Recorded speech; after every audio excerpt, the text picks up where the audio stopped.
How's it going, everybody? We're looking at a red day today, but I wanted to go over what's going on with Cleanspark, things to look out for coming up, because we do have earnings coming up in just a few days. Also, I'm going to show you what's going on the chart. But I just figured I'd give you a quick update, and let's get right into it. And first off, you can see behind me here on TradingView's heat map. I'll leave you guys a link down below so you can easily get to this. But you can see that the overall market is generally red. We do have a couple of green outliers, but definitely a red day. And as you may know, most of January, stocks were absolutely just skyrocketing. And I personally see today as a great day to add to some of your long-term stocks. And while, yes, January we've been going up and a lot of people are like, oh, I don't want to buy now, we've been going up so much. You got to zoom out and realize how much we're still beaten down. And in my eyes, it's still a great opportunity to buy some of these long-term high conviction stocks. Now, the rest of this video, I'm just going to focus on Cleanspark, go over some things that are going on. And I'll leave you guys this article down below, but we do have institutions adding to Cleanspark. And we do have an update from BlackRock here that they do own 3.9 million shares, which is 5.4% of the company. And compared to their previous filing in 2022 of February, they had about 2.28 million shares, which was 5.5% of the company. Now, why is 2.28 million shares 5.5% of the company, whereas they have 3.9 million shares representing roughly the same amount? Well, that's because over the year, Cleanspark did dilute, and you can argue that that's just a horrible thing. You shouldn't own this stock. It's just going to keep diluting. I personally think that 2023 and moving forwards will be a lot better in terms of dilution. Now, I did mention in my previous video that they do have a 3-year plan, and if Bitcoin just starts absolutely dumping, if the market gets worse, they do have something to fall back on. It's definitely not a great thing if you're looking at Cleanspark as a short to even midterm stock, but when you're looking at it long term, if you do believe in the long-term potential of this company, if you do believe they're going to be one of the top Bitcoin miners, which they are already in the top Bitcoin miners, but if you think they're going to maintain that and stay as a top Bitcoin miner, to me it makes sense that this company wants to secure themselves if the market does get a lot worse and if they do have to potentially dilute. If, say, Bitcoin goes down to 15,000, which I personally don't expect, but just in case the worst happens, Cleanspark does have some options besides having to be forced to sell their Bitcoin at a really low price and having to acquire debt at a very high interest rate. I personally don't see a lot of dilution moving forwards because I do see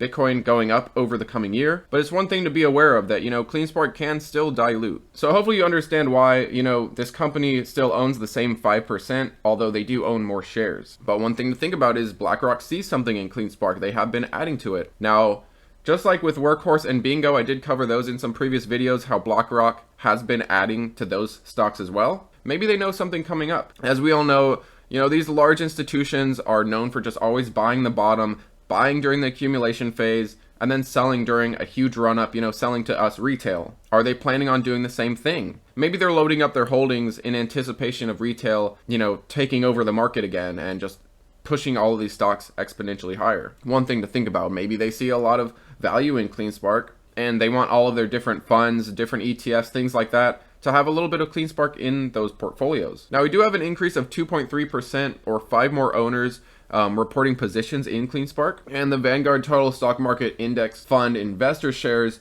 does own 1.5 million shares of Cleanspark, where previously it owned 1.1 million, and they actually did increase their position in Cleanspark by 18.5% over the last quarter. We also have Goldman Sachs absolutely loading up. They have 977,000 shares, and in their prior report, they owned 106,000. So they have a 664% increase of Cleanspark shares over the last quarter. Now, before we move on here, I did want to pull up their analyst forecast, which suggests roughly 157% upside. Now, as of February 1, Cleanspark's average one-year price target was about 816, and the forecasts range from a low of 505 to a high of 1260.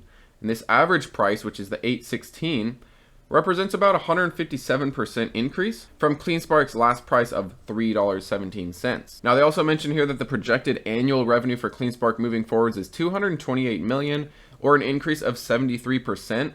I can definitely see them pulling this in 2023. Now, they did have record-breaking quarters in the 40 millions, and this was when Bitcoin was definitely a lot higher in price.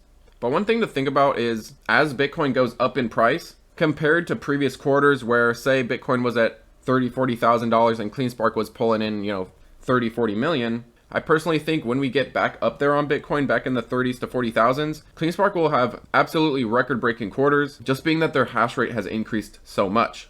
I personally think that they will easily have record-breaking quarters, even with the $30,000 Bitcoin. just because of how much their exahash has grown during this bear market. Now, I did want to remind you guys that their earnings is coming out in just a couple days here. It's going to be on Thursday, February 9th, and I will be covering it, so stick around. Now, I also wanted to pull up Cleanspark's chart.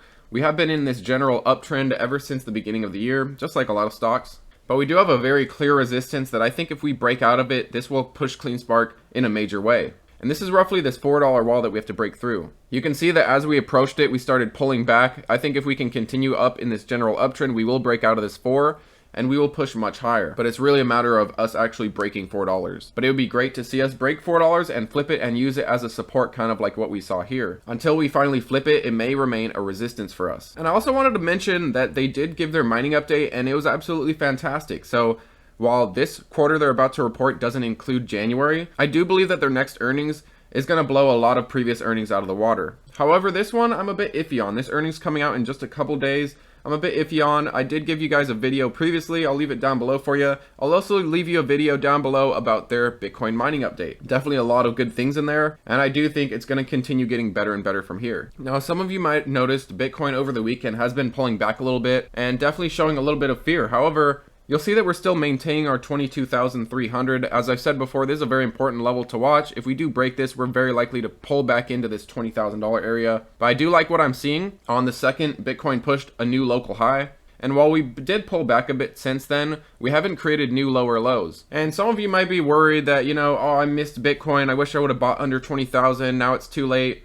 I don't think it's too late at all. I think it's still great to DCA. I don't think you need to get FOMO and just go all in right now, because we can definitely pull back. As we get our next CPI numbers and our next Fed meeting coming up, could cause a little bit more fear in the market, but in general, people are starting to see the light at the end of the tunnel in terms of the Fed rate hikes. And as CPI hopefully keeps showing us that inflation is coming down, this can give what the market needs to continue to recover. But that's really what we need to see, is consistent CPI numbers and the fact that inflation is actually coming down, and not something that spooks the market. A higher CPI than we expected, and then the Fed suddenly having to raise rates a little more than we expected. That's, for me, something that I can see causing fear in the market. But in general, the market sees that the Fed's work is nearly done. We are reaching the end of this, and of course the market is forwards looking. And going back to Bitcoin, despite us running up recently, despite us not being in the $15,000 area still, I still think it's great to just slowly add to Bitcoin. Don't be too hasty, but don't be scared to add at these prices. In my eyes, we're going to look back in 2024 and even in 2025, and we're going to wish that we loaded up on Bitcoin at 20,000, 30,000, even 40,000. That's just my personal opinion, and I'm sticking to it. But thanks for watching, guys. Hopefully you enjoyed this video. And I'm actually curious, where are you guys okay with buying Cleanspark? And where would you kind of ease off on it? And the same with Bitcoin. Are you cool with buying Bitcoin where it's at? Are you going to continue to buy Bitcoin as it pushes higher into the 30s, 40s, so on and so forth? Let me know down below. Definitely appreciate you guys. Thanks as always, and have a good day.